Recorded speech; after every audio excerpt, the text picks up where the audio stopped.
Digital recording studio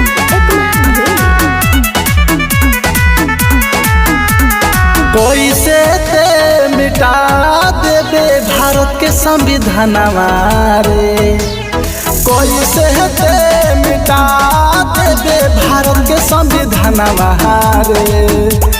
Bhim army अभी जिंदाबाद ले ली तोर जनवार रे, बीएसपी अभी जिंदाबाद ले ली तोर जनवार रे।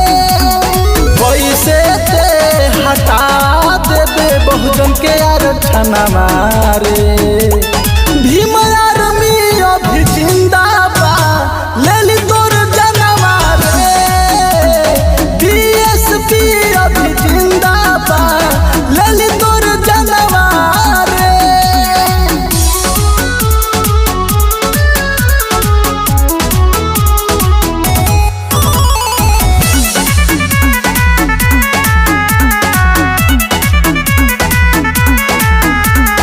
बान और शान स्वाभिमान बाटे हो, संविधान हमार देशवा के जान बाटे हो।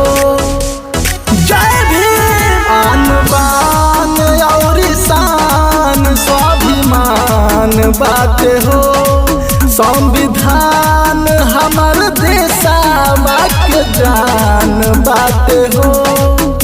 तो कैसे ते हटा देबे बहुजन के आरक्षण रे, भीम आर्मी अभी जिंदाबाद ले ली तोर जनवार रे, बीएसपी अभी जिंदाबाद ले ली तोर जनवार रे।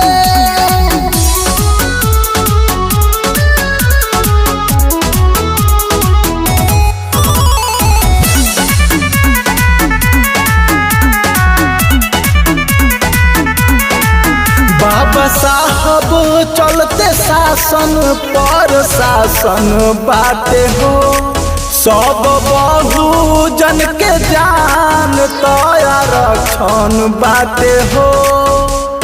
जय भीम। बाबा साहब चलते शासन पर शासन बाटे हो, सब बहुजन के जान तो आरक्षण बाटे हो।